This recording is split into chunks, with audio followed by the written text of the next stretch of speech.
colocou lá para gravar. Aí, está gravando, então. Eu quero dar boa noite a todos, a todas e a todos. Quero agradecer a participação de todos aqui, em especial do professor Ramsés Nunes e Silva, da Universidade Estadual da Paraíba, né, por ter aceito o convite de forma tão gentil, tão generosa, para bater um papo aqui com a gente, né, sobre arquivos escolares, né, que, na verdade, essa roda de conversa eu fiz, assim, muito voltada para os alunos de Seminário 2, que são alunos inscritos numa disciplina que é voltada para arquivos escolares, né, e como o professor Ramsés também trabalha com isso, então achei melhor abrir, né, para outros interessados também, então essa roda, ela foi cadastrada no departamento de extensão, né, tudo direitinho para institucionalizar essa ação, tá? Então, eu quero agradecer muito ao professor Ramsés, quero dar também as boas-vindas aos alunos dele, lá da UEPB, sejam muito bem-vindos, muito acolhidos aqui nesse espaço, que eu tenho certeza que vai ser um espaço de muitas trocas, muitas reflexões, gente, né? E eu quero pedir autorização a vocês para gravar, tá? Se por acaso alguém for contrário a isso, peço que se manifeste, que escreva no chat, tá bom? Para a gente poder dar continuidade, já que essa ação de hoje, né, essa roda de hoje, ela vai ficar como um registro no nosso blog, porque o blog ele funciona para isso também, para registrar, né, o histórico das ações que o grupo e o projeto de pesquisa vem fazendo, tá bom? Então, a gente vai iniciar essa roda. Quero mais uma vez agradecer ao professor pela disponibilidade, porque eu sei que nesse momento de pandemia, onde tudo é online, as nossas demandas triplicaram, né? A gente está com muita coisa para fazer mesmo, mas, assim, muito obrigada por você ter dedicado esse tempo para, enfim, para estar aqui com a gente, conversando, compartilhando algumas ideias. Mas antes do professor Ramsés começar, eu vou falar brevemente, porque o currículo dele é muito longo, então eu vou falar brevemente. Posso? Bem rapidinho, assim, do seu currículo? Bem rapidinho mesmo. Peraí, deixa eu colocar aqui. Né, o professor Ramsés possui licenciatura em História pela Universidade Federal da Paraíba, mestrado em Educação, também pela Universidade Federal da Paraíba, e doutorado em Educação, também pela Universidade Federal da Paraíba, mas ele fez um doutorado sanduíche, né, passando um tempo também na Universidade de Coimbra. Ele é professor adjunto do curso de Arquivologia da Universidade Estadual da Paraíba. E em 2015 ele concluiu o pós-doutoramento dele em História da Educação pela Universidade do Minho. Eu acho interessante a gente destacar aqui algumas áreas em que o professor tem experiência, alguns assuntos, temas de interesse, né, na área de História, com ênfase na História da Educação e Arquivologia, né? Essa última arquivologia voltada para os arquivos escolares, atuando principalmente nos seguintes temas, né? Então, História da Educação, Secularização Escolar, instituições confessionais, escolares, asilares, práticas de ensino de história, arquivologia, arquivos pessoais, paleografia e história da Paraíba. Muito legal, professor Ramsés. Agora eu vou passar, né, a palavra para você, vou deixar você fazer sua apresentação, falar um pouquinho da sua experiência aí para a gente com arquivos escolares, tenho certeza que vai ser, assim, bem produtivo. Obrigada mais uma vez, tá? Poxa, Priscila, primeiro, referendar as suas palavras, especialmente pelo convite, que muito fico lisonjeado com a possibilidade de dialogar com você, com tuas práticas e tuas vivências como pesquisadora, como investigadora, como diriam os portugueses, e especialmente fazer essa ponte de discussões que faz com que nós possamos alargar ainda mais os contatos e especialmente visualizar um pouquinho do âmbito que vem tomando esse interesse, que é um interesse triplo, né? Aqui nessa sala, por exemplo, temos o meu interesse como historiador, mas também trabalhando há um bom tempo já com arquivologia, e o pessoal de pedagogia. Então, são áreas que convergem. Essa discussão, quando você me convidou, muito me agradou, não só necessariamente pela simpatia do teu convite, mas especialmente também porque você e teu grupo de pesquisa, os interesses se convergem, né? E aí eu acho que é essencial a gente pensar nisso. Só uma referência também que os alunos paraibanos que estão aqui presentes são alunos que estão relacionados ao curso de pós-graduação em História da UFCG, embora eu seja da UEPB. Eu sou professor eu trabalho, vamos dizer, cooperando juntamente com a equipe de professores da linha de práticas de ensino de história, práticas educativas. E aí temos algumas alunas, a Rafaela, a Natália, a Maria de Fátima, estão aí presentes, que vieram conhecer vocês e, ao mesmo tempo, participar. E aí eu faço referência a isso, porque quer queira, quer não, a gente vai entrando em contato, construindo essas redes, que é o que muito me interessa, é sempre importante. Então, assim, uma parte do que você já falou, eu queria só fazer a referência também que o meu contato com o arquivo, ele se dá com os arquivos de uma maneira geral, e especialmente com a paleografia, por exemplo, desde a graduação, porque eu passei pelos processos, né, PIBIC, enfim, lá a long time ago, como diria, e lá eu consegui uma coisa que tem sido pouco discutida em história atualmente, inclusive, porque é muito estranho, né? A gente discute em pedagogia, em arquivologia, mas tem sido deixado de lado em história, que é a parte da transcrição documental e tudo. As disciplinas são geralmente optativas. E aí, quando eu vim para o curso de arquivologia, eu venho suprindo junto com os colegas, né, tentando fazer isso, claro, ainda não dá conta de tudo, mas essa imersão no âmbito dos arquivos. Então, assim, eu fiz aqui, eu vou colocar para apresentar, eu fiz uma apresentação que eu tentei, vamos dizer assim, com o que deu para fazer, né? Até porque é muito tempo, quer dizer, é pouco tempo, e ao mesmo tempo são temas que suscitam uma série de possibilidades de discussão. Tá? Então, assim, logo de imediato, quando eu coloquei a amplidão do nosso tema de discussão, seriam tessituras entre a memória e o esquecimento, são dois temas complexos e amplos. E aí eu disse, não, vou fazer alguns recortes, particularmente para um dos arquivos, dos mais importantes arquivos da Paraíba, em termos de massa documental, em termos de montante, não só quantitativo de massa documental, mas especialmente pela riqueza documental. Então, o arquivo de escolas extintas, ele parte, especialmente está localizado em um bairro de Jaguaribe, aqui em João Pessoa, mas ele, antes de ser um arquivo propriamente dito, ele era uma escola, né? Ainda tem configuração de escola, tá? E ele essa escola teve um papel primordial no processo de letramento aqui em João Pessoa, particularmente nos anos 20, né? Depois se tornou a escola de presença intelectual, escola novista, e a escola que hoje, que compõe o que hoje é o arquivo de escolas extintas, chamava-se Santo Antônio, tá? Então a escola Santo Antônio, ela funcionou durante 70 anos praticamente, até ser desativada como escola e passou a se constituir como arquivo. Então, para pensar esse âmbito maior, né, da imagem que tem um arquivo como espaço também de circularidade das sociabilidades educacionais, é bom lembrar, esse arquivo que a gente vai discutir, eu vou apresentar a vocês, ele surge dentro de um espaço escolar antes mesmo de ser arquivo. Então, ele foi construído como escola.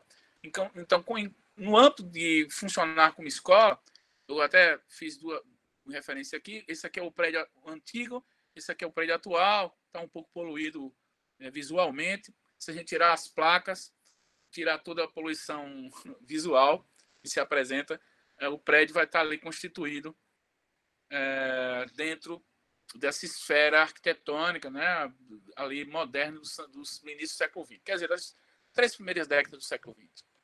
E aí, dentro desse espaço, se constituiu o que a gente conhece delimita como fundação do arquivo propriamente dito. Então, o que seria o arquivo de escolas extintas?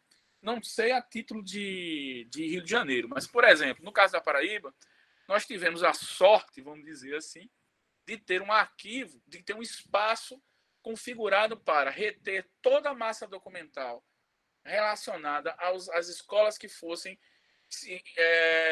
vamos dizer, finalizadas, que se extinguissem por qualquer questão, né, chegassem a serem fechadas. Então, toda essa massa documental, segundo uma lei específica, 12.000/50 de 1970, configuraria-se essa massa documental dentro de um único espaço. Então, o que é que aconteceu? Bom, primeiro o caos, né? Porque todas as escolas que eram fechadas na Paraíba a partir dos anos 70, a massa documental ia toda para esse antigo colégio Santo Antônio. Então, deixa eu passar aqui, a fundação em abril de 1970 fez com que foi criada especialmente a Gerência Executiva de Acompanhamento à Gestão Escolar, GEAGE, né? Que hoje é conhecido, a partir da mudança de nome, como Arquivo das Escolas Extintas da Primeira Região de Ensino. Esse arquivo configurava, por exemplo, a entrada dessa massa. Então, o que é que eu chamo de massa documental que entrava nesse arquivo e que entra até hoje? Ou seja, da massa mais, vamos dizer, do âmbito documental mais comum, cadernetas de professores, relatórios, fotografias, já entrando um pouco mais complexo, toda essa massa era encaixotada e literalmente jogada nesse grande colégio. O problema é exatamente isso, né? Aquela velha discussão que vocês já devem ter feito, o famoso arquivo morto. O problema é que, por lei, esse arquivo teria que ter uma função pública. Eu tentei listar as principais aqui: emissão de certidão de escolaridade, emissão de certidão de tempo de serviço, emissão de visto confere, que na verdade é basicamente para dar certificação de validade de documentos, nesse caso de vida escolar, por exemplo, certidões, históricos, certificados dessas escolas. Por quê? Porque basicamente as pessoas que frequentavam o âmbito escolar em determinada década e que tivessem estudado naquela escola, ele teria que, por exemplo, para conseguir uma cópia desse histórico, ele teria que procurar o arquivo. Teria não, tem que procurar o arquivo. Esse arquivo. O problema é exatamente o processo de acessibilidade, por várias situações. Uma situação é a própria estrutura, né, que compõe o arquivo. Vou mostrar para vocês. Então, ele, de alguma maneira, acaba sendo uma estrutura de suporte documental que não tem um aparato só na lei. Ele acaba, na verdade, não dando vazão às demandas que incorrem sobre esse espaço. Né? Para mostrar para vocês o que significa dizer isso. Significa dizer que, entre outras coisas, o lembrar e o esquecer vai depender muito do próprio espaço. Então, aqui, por exemplo, no âmbito do complexo do colégio, essa aqui é a porta de entrada do arquivo, tá? Não é nada demais, né? A porta de entrada, mas o que há lá dentro, a riqueza da documentação escolar desse arquivo é muito efetivo. Então, se dá da seguinte maneira: volto a dizer, o colégio é fechado, o governo absorve a demanda documental para ser arquivado nesse espaço. Até hoje, inclusive. Se o colégio acabar hoje, ele pode ser feito um inventário documental, como geralmente é feito, e é encaminhado para o arquivo de escolas extintas. Vocês estão, Priscila, vocês estão me ouvindo direitinho? Perfeitamente, ouvindo, vendo, tá ótimo. Não sei se eu estou falando muito rápido também. Não, tá dando para acompanhar, tá ótimo. Então, essa entrada lateral dá acesso aqui, dá acesso a esse espaço. No primeiro momento, se você observar, lindo e maravilhoso, né? Todo organizadinho em termos de ordem arquivística, vamos dizer, pelo menos em termos de arquivo corrente, tá? Inclusive tem uma fotozinha da minha equipe de trabalho em arquivologia. Nós temos um projeto de mapeamento documental escolar, e aí há alguns anos nós estamos trabalhando nesse espaço. Só que não é tudo maravilha, não. Né? Se a gente observar, tem uma série de situações complicadas. Esse arquivo passou um tempo com esse tipo de designação que a gente pode considerar muito mal feita, né? Até porque não havia arquivista concursado. A gente forçou uma situação de terem que abrir um edital. Forçou mesmo, assim, olha, reivindicamos a possibilidade da presença de um arquivista. Acredito que o Rio de Janeiro seja da mesma maneira. Algumas instituições do Estado funcionam sem arquivistas de ofício. Então, na Paraíba tem essa mesma configuração. Tá? Agora, não mais, porque a gente tem, vamos dizer, nos intrometido com a perspectiva do espaço arquivístico. E aí, basicamente, dentro desse espaço arquivístico, nós temos uma massa documental e um acervo muito particular. Eu fiz umas subdivisões aqui para que vocês tenham ideia do montante. Uma coisa logo para informar vocês. Existem hoje referência para 330 escolas extintas que possuem, cada uma delas, uma massa corrente documental dentro desse grande complexo chamado Arquivo de Escolas Extintas. Então, desde colégios particulares, passando a colégios públicos. Então, não há essa distinção, porque é privado ou público, não vai para o Arquivo de Escolas Extintas. E outra coisa, uma referência entre confessional e laico. Também não há problema. Tanto colégios que eram porque alguns colégios e algumas massas documentais não voltam para as instituições confessionais. Algumas preferem, é preferível ter, segundo se pensa, né, esse espaço de arquivamento para essa documentação do que a própria instituição. Por incrível que pareça, algumas instituições confessionais não querem ter esse trabalho de assessoria ou de aparato técnico para lidar com documentação. Muitas preferem, se o Estado pode tomar conta, que tomem. Então, é uma situação bem complexa. Então, eu subdividi aqui, por exemplo, nesse arquivo nós temos manuscritos riquíssimos como esse, é um manuscrito atrelado às festas de uma escola confessional, a Escola Nossa Senhora das Neves, tá? Que é uma escola de origem... A congregação que tomava conta dessa escola era de origem francesa, do Sacré-Cœur, e aí está lá todo o livro de marcação, ano a ano, a partir de 1870, por exemplo, das festas escolares. Está em francês, mas dá para mais ou menos entender, então difícil. Deixa eu mostrar outro aqui. Então, por exemplo, aqui, que a gente tem um exemplo do programa, né, das músicas que iam ser tocadas, dos esquetes teatrais. Ao mesmo tempo que você tem nesses manuscritos, nessas caixas, exemplos também contábeis, né? Ou de chamada, ou de presença. Dá para fazer um mapeamento da presença feminina, da presença masculina, né? Do ensino mútuo também. Está lá também nesses manuscritos.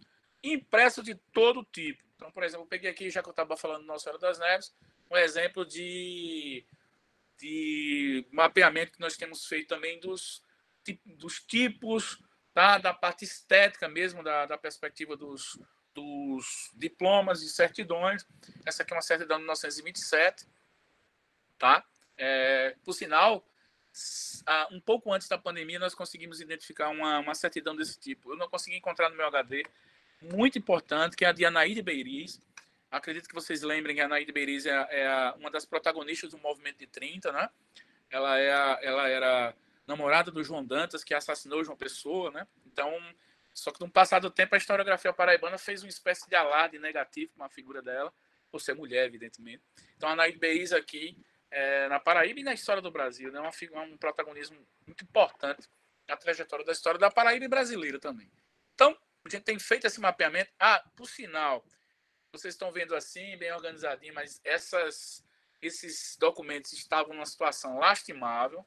A minha equipe de PIBIC, vinculada à arquivologia, fez um trabalho exímio de limpeza e higienização dessa documentação. Então, nós temos, para vocês terem uma ideia, documentação escolar de 1870 a 1990, aliás, 1992, até muito recentemente, as últimas escolas que foram extintas há 2 anos atrás. Só que a gente está trabalhando basicamente de 1870 a 1960, né? E a parte fotográfica. Então, por exemplo, desculpem, deixa eu passar essa daqui, que são muito importantes porque repercutem em décadas, né? Então, por exemplo, como a massa documental é gigante, eu tenho subdividido com os colegas professores e com as colegas investigadoras do meu grupo por décadas. Então, alguns se dedicam à década de 50, outros à década de 40. Eu tenho me dedicado muito à década de 50. E aqui a gente tem exemplos de fotografias escolares muito interessantes pelo seguinte motivo.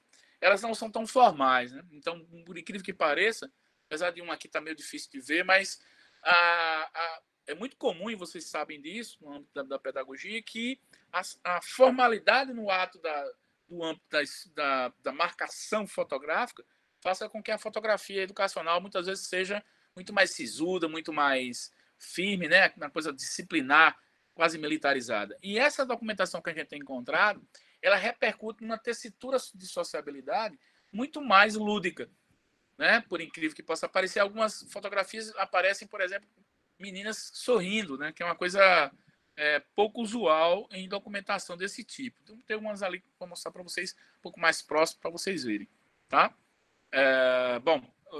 E aí também fotografias dos prédios escolares. Então, apesar de estar meio, eu fui fotografar a própria foto, acabei ficando um pouco iluminado demais, mas para vocês terem uma ideia, que existe uma marcação de fotografia dos prédios enorme dentro do acervo do arquivo de escolas extintas. Mas ela está sendo muito maltratada ainda, né? Um pouco antes da pandemia, a gente tinha conseguido avançar em digitalizar. Não assim dessa forma, mas a partir de scanners de mão para conseguir ir também em processo de conservação e limpeza dessas fotografias escolares. Tá? Das fotografias escolares que eu tenho identificado junto com a minha equipe, antes da pandemia pelo menos, uma das que tem sido mais prazerosas tem sido as que repercutem em relação ao ensino comercial e de ofícios.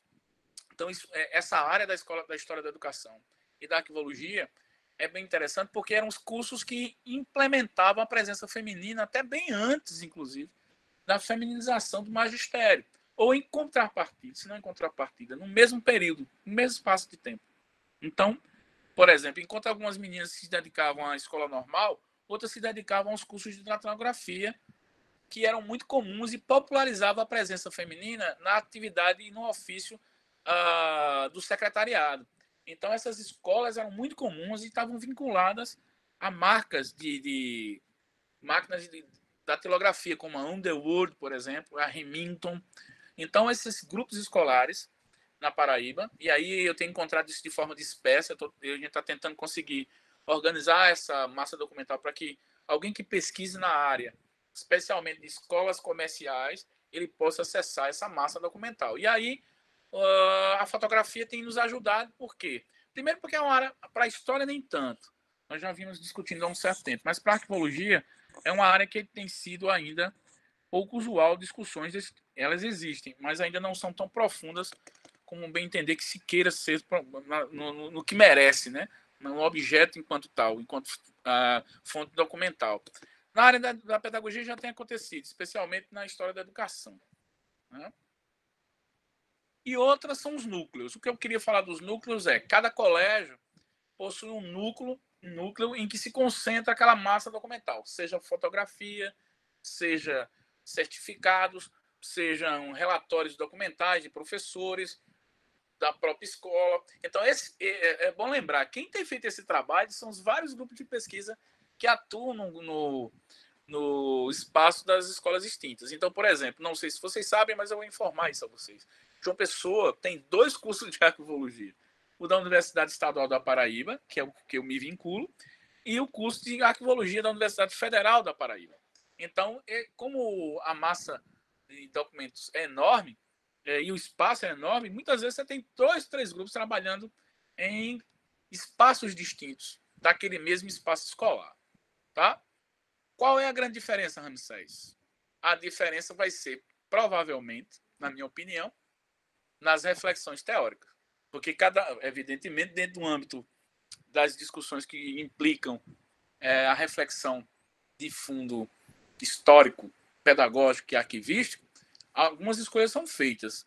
De alguns meses para cá, ou aliás, de uns 2 anos para cá, eu tenho tentado inferir uma possibilidade de discussões que caminhem entre a hermenêutica, né, para pensar o âmbito vamos dizer, das demandas interpretativas que são necessárias, e do outro lado, a demanda de discussões e reflexões que girem próximos da concepção de capital simbólico. Então, de um lado, eu tenho uma figura como Paul Ricoeur, na filosofia, e do outro, Bourdieu. Eu não estou nem citando aqui os historiadores, porque levaria também mais umas 3 horas. E no centro, discussões que estão vinculadas à tradição vamos dizer assim, de lastro luso-brasileiro, né? Mas especialmente português, né? Tem a ver com a Mogal.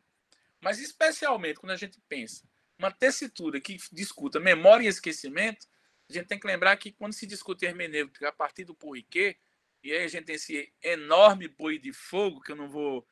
Nem teria tempo, né, de conseguir terminar, mas eu diria a vocês que nessa amplidão de complexidade que se constitui a partir da ideia de hermenêutica, de interpretar um âmbito textual, implica para a arquivologia, e, na minha leitura, implica para a pedagogia e para a história, que esse contexto organizacional em que se incide o arquivo, e aí um arquivo como esse, um arquivo de escolas distintas, extremamente complexo, disposto a partir de um espaço sócio-histórico, já foi colégio, agora é arquivo, só isso já dá uma subjetividade muito interessante, mas pensar que essa intermediação entre o espaço textual, e aí quando eu digo texto, eu estou falando do escrito, manuscrito, eu estou falando de uma fotografia, que é uma coisa que eu tenho me apegado muito recentemente, eu tenho que pensar que essas esferas se intermediam para que a gente pense que o nosso papel enquanto investigador não seria necessariamente só instrumentalizar a fonte. É muito mais do que isso. Isso tem me incomodado, inclusive dentro da arquivologia, e já cutucando essa situação, que é a seguinte: qual é o papel do investigador de arquivologia quando ele se dá conta que muitos dos arquivos, enquanto tal, foram construídos, foram tecidos para o esquecimento de umas categorias e para o enaltecimento de outras categorias? Será que seria o papel do arquivista só instrumentalizar o documento? Vamos separar aqui, vamos fazer uma triagem, vamos fazer toda uma mediação, né? Toda uma testificação daquela documentação, criando suas disposições de categoria documental, mas é só isso o papel? Será que o praticante, constituindo um texto, uma praxis, ele não constituiriam em práticas? Porque quer queira, quer não, se distorce, se esquece, há um silenciamento para determinadas áreas. Vejam o papel das mulheres intelectuais no Brasil, né? Que já não é na novidade, mas para algumas áreas ainda é novidade. A mulher negra, a mulher indígena, onde está a presença dela, por exemplo, né, dentro desse espaço, né, que é o arquivo? Até porque as mediações incluem silenciar, né? Então, o papel, entre outras coisas, é discutir essa disposição entre o interpretar e o atrelado ao discurso a partir da ordem do contexto organizacional. Porque as instituições repercutem isso.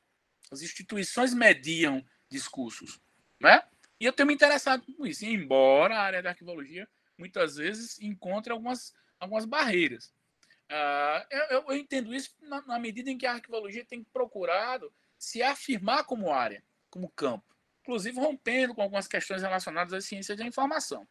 Eu sou dos que pretendem, de alguma maneira, lutar para tentar, de alguma forma, cutucar mesmo, teoricamente, para a gente pensar que há uma mediação, e essa mediação vem na medida que a gente consegue reordenar os espaços e os discursos dos espaços. Um discurso não é só do protagonista que fala, né? Porque o prédio, a disposição do prédio, a seleção para determinados grupos e não para outros, né? Então, há um bafafá grande aí. O outro é que esse esquecimento, né, que o Paul Ricoeur discute tanto, tem a ver com a ordem seletiva da memória. Essa memória coletiva, né, que, na verdade, acaba sendo instruída pela história. Então, é o lembrar e o esquecer, né? Desculpa, eu coloquei na minha digitação aqui quando se diz instruída pela escrita e pela leitura, tá?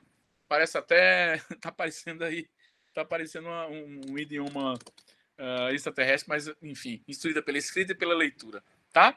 Então, o espaço coletivo de arquivamento, ele enquanto tal prescreve o esquecimento, né? Não é só o indivíduo, é a disposição coletiva que ele delimita para esquecer, né? Para não incluir, por exemplo.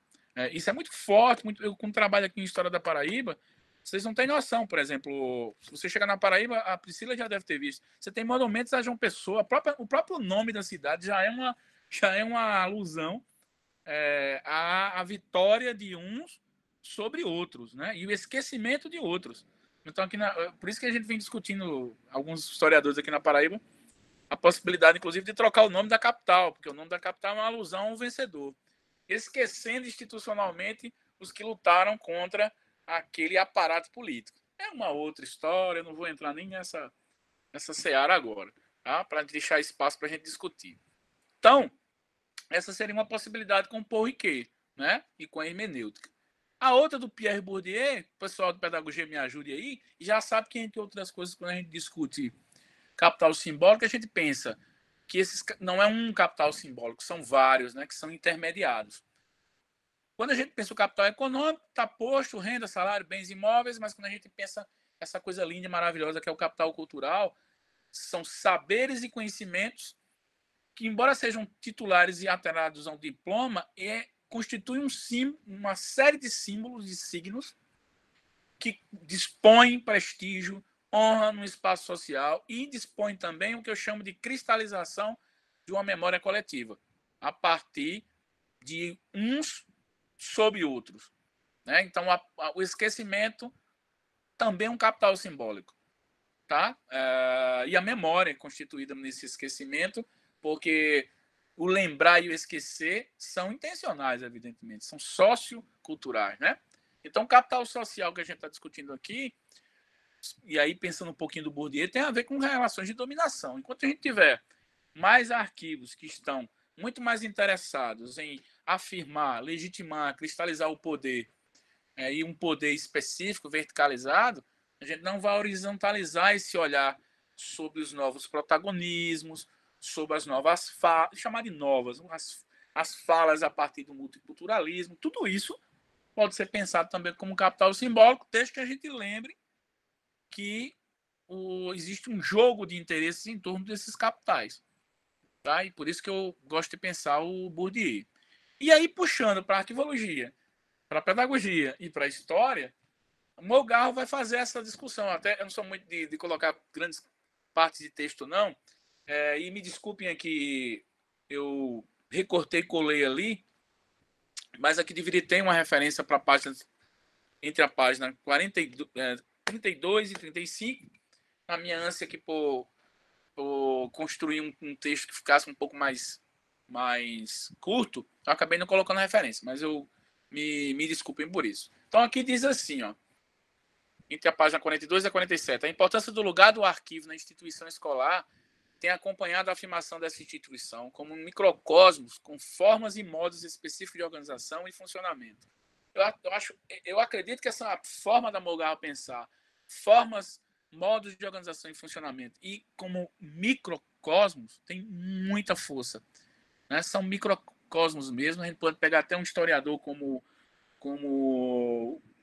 por exemplo, o Carlos Ginzburg, que discute a microhistória, para a gente entender que essa amplidão do arquivo tradicional positivista, ela tem que ser reordenada. E a gente ainda não tem feito isso da maneira como a gente poderia fazer. Então, as escolas são estruturas complexas, segundo a Mogarro, universos específicos onde se condensam muitas das características e contradições do sistema educativo. Simultaneamente, apresentam uma identidade própria, carregada de historicidade, sendo possível construir, sistematizar e reescrever o itinerário de vida de uma instituição. Então, entre outras coisas, eu vou dar uma informação para vocês. Por exemplo, aqui em João Pessoa, quem estuda a história da ditadura militar vai perceber que existe, por exemplo, uma cristalização dos nomes dos colégios, talvez seja uma das piores coisas da minha cidade, em homenagem, nomes dos bairros, por exemplo, em homenagem a líderes da ditadura militar. Essa informação é terrível, mas eu vou ter que dar a vocês. Olha, os bairros que existem em João Pessoa. Valentina Figueiredo. Mas isso não é um general. Não, é a mulher do general, do Figueiredo. Ernesto Geisel. Talvez o pior seja o Presidente Médici. Castelo Branco. E o bairro onde eu moro, Costa e Silva. Então, não foi outra coisa, foi intencional. Houve uma necessidade de afirmação. E os colégios públicos vêm passando por uma reestruturação da memória para tentar reaver os nomes antigos antes da ditadura militar. Então, eu trabalho, inclusive, em um que se chamava Presidente Médici, e devido à discussão que nós fizemos de resgate, de reordenamento dos discursos, né, multiculturais e antifascismo, nós conseguimos mudar para João Goulart, pelo menos isso, né? Mas existe uma tradição aqui na Paraíba, infelizmente, acredito que no Brasil inteiro, mas talvez em João Pessoa, pela quantidade de nomes de bairros e colégios, seja um pouco mais efetivo. Então, a memória, voltando um pouco para essa discussão sobre memória escolar, enquanto significação coletiva, a Molgar vai conseguir contribuir para que a gente consiga discutir que a escola é esse espaço de sociabilidades, é arquivo e espaço de sociabilidades, e, ao mesmo tempo, potencializa os protagonismos que mediam os discursos e os signos, os mais diversos, que vão contribuir de uma maneira efetiva para que a gente consiga implodir esse conceito maldito, que eu digo, é um conceito maldito, de que existe um arquivo morto na escola. É terrível. Tudo que é considerado de menor importância e que tem que ser arquivado é jogado no chamado arquivo morto.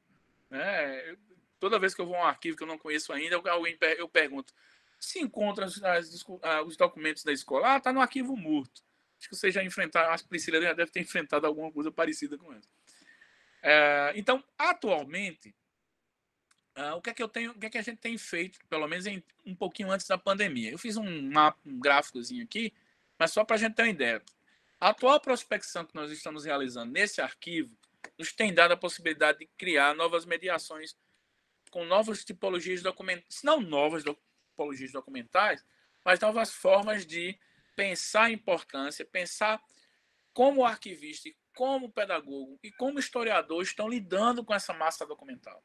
Então, nós tínhamos feito isso entre 2018 e 2020, e atualmente estamos ainda passando pela perspectiva de triagem da digitalização que foi feita.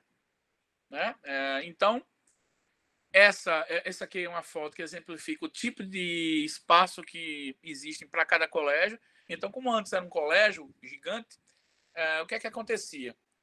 A área bem grande mesmo, bem extensa, eles começaram a arquivar cada sala dessa, que era uma antiga sala, uma espécie, entre aspas, de arquivo morto, considerado por eles, jogando aí toda a massa documental das escolas. Então, misturado, a gente está vendo assim, mas é um trabalho danado para fazer toda a parte de prospecção documental. E aí nós escolhemos ultimamente 10 anos para tentar conseguir dar vazão à forma como a instituição tem lidado com a memória e a história desses espaços escolares. Tá? Tem coisa pior ainda, viu? Deixa eu mostrar para você. Ups, espera aí, eu vi aqui. Esse aqui foi um dos últimos que a gente estava trabalhando. Essa documentação da esquerda, da minha esquerda, mas não sei se é da direita de vocês, toda dos anos 20, estava jogada aqui, empilhada. É o colégio Santa Marta, que funcionava próximo à Igreja Matriz. Tudo jogado. Para eles é ótimo. Você tem uma equipe trabalhando para tentar não, organizar aquilo que o Estado não tem feito. Tá? Então, esse arquivo morto, entre aspas, da escola. Então, a gente tem que conseguir tratar, por exemplo, as séries que a gente tem chamado de burocráticas, né, que inclui toda a parte de avaliação desses alunos, a parte de relatórios educacionais, tá? As séries que tem me apaixonado são as séries fotográficas, né? Então, porque elas implicam toda a parte de discussão sobre memória e imagem, signo, história e arquivologia. Vou mostrar uma para vocês, que é uma que eu gosto muito. Eu encontrei um pouquinho antes da pandemia, começar a pandemia. É uma foto que é muito rara, porque ela capta a presença de meninas da escola normal aqui de João Pessoa, de uma das escolas normais, a escola normal que funcionava na matriz, e capta meninas no âmbito lúdico, né, da brincadeira, do sorriso, né, do desprendimento, tá? A ponto, inclusive, de relaxamento, inclusive no uniforme. Se vocês olharem aqui as meias, né, ou seja, parece que estavam brincando e ali foram fotografadas. Então, esse âmbito que vocês estão observando alguém possa pensar, mas Ramsés, será que seria papel do arquivista se preocupar com o âmbito subjetivo da fotografia como fonte? Eu logo a minha resposta é: e por que não? Qual é?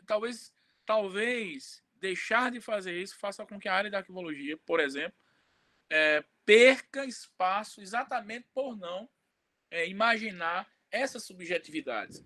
Estou dizendo isso quando eu digo não imaginar, uma ala da arquivologia, né? Uma ala intelectual da arquivologia. Então, a história tem feito isso, a pedagogia tem conseguido avançar nesse sentido, mas eu acredito que a arquivologia possa também estar dentro desse âmbito. A massa documental também, eu gosto muito dessa fotografia, não está muito boa aqui, porque eu não consegui encontrar uma melhor para mostrar para vocês, mas inclui aqui o lúdico também, meninas sorrindo, no âmbito da brincadeira. Esse colégio é um colégio só para meninas, tá? E aí, para quem trabalha moda escolar, né, uniforme escolar, é uma coisa bem legal. A parte também de objetos lúdicos educacionais. Então, eu gosto bastante dessa fotografia, portanto, que inclui uma coisa importante, que é o sorriso. Se você pegar, e o pessoal de pedagogia da sala já deve ter visto, você pegar uma série documental daquela mais oficial, vamos dizer assim, você não vai ter esse sorriso, não, né? Tem até um exemplo disso um pouco aqui do lado. Eu dividi em colégios laicos e confessionais, porque aqui eu mostrei um colégio confessional, que é esse aqui, tá? Bem bonitão. Embora aqui seja mais a ala do laboratório, que está lá contida na massa desse colégio, Santa Marta, que é um colégio que a gente está trabalhando. E do outro lado, a Escola de Aprendizes e Ofícios. Deixa eu mostrar uma fotografia que é essa aqui. Olha a diferença, né?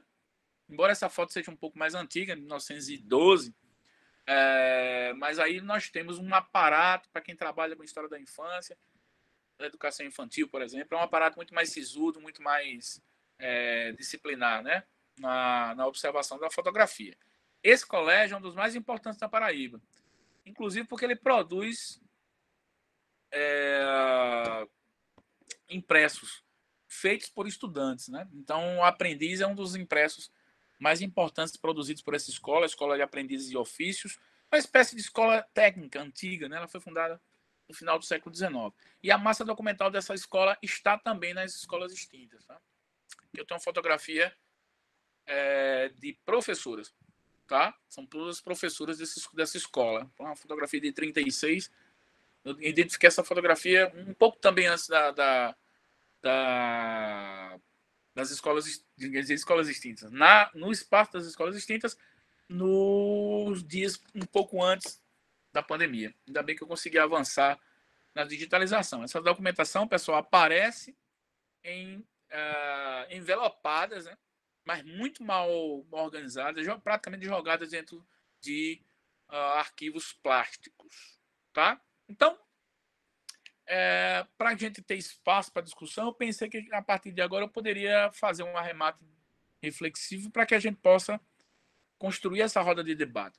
Na minha leitura, e de alguns colegas também que estão chegando a algumas conclusões mínimas, pelo menos para pensar esse momento aqui, de inferir essa massa documental, mas particularmente inferir sobre como podemos caminhar para pensar um arquivo escolar, eu acredito que a gente possa caminhar pensando que seria um esquecimento normativo, ou seja, uma intencionalidade nesse esquecimento do que lembrar, do que manter. Então, essa tessitura, ela corroboraria a ideia de que o esquecimento é um discurso. Então, volto a dizer, porque conservar um tipo de documentação e eliminar outra?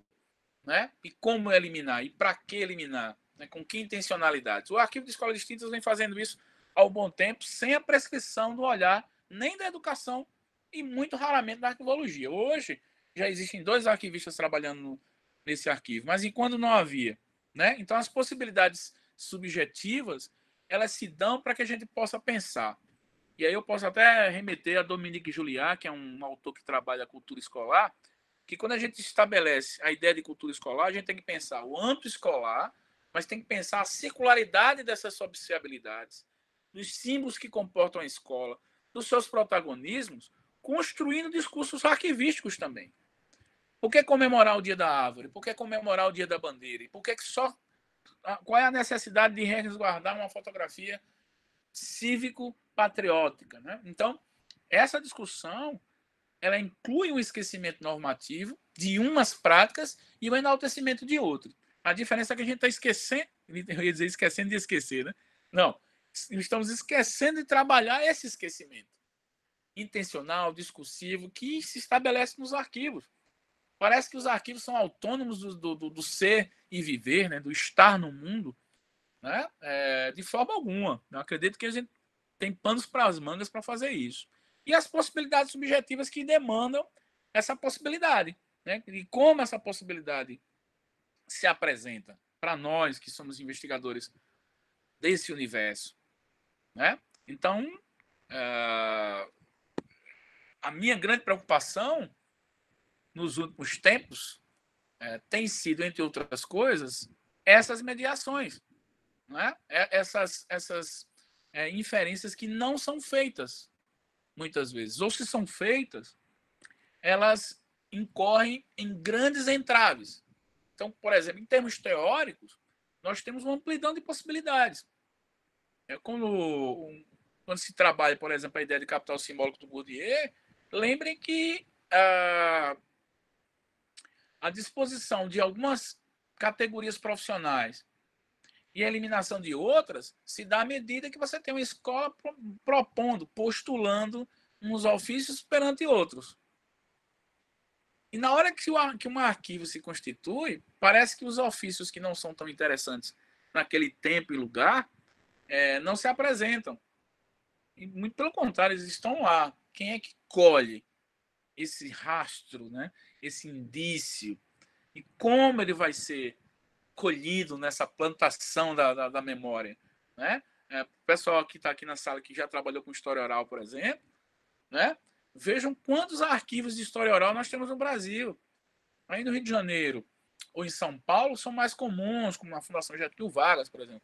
Mas em termos de Nordeste, em termos de Centro-Oeste e de Norte, né? Eu venho marcando tudo nesse sentido de pensar que nós estamos perdendo a possibilidade de participar do arquivamento como indivíduos e protagonistas, barrando esse esquecimento. Porque, por exemplo, algumas normatividades, algumas formas de disciplinamento estão sendo esquecidas porque ninguém captou.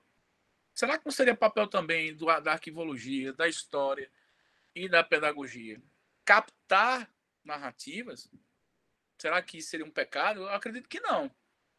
Hoje nós temos todos os aparatos tecnológicos para conseguir, inclusive etnograficamente, né? Seria um papel importante também, manter trajetórias. Olha, eu já tive umas experiências interessantes com professores dos anos que viveram os anos 50 ou viveram especialmente os anos 60, em plena ditadura, que não têm suas narrativas captadas. Resultado, elas desaparecem.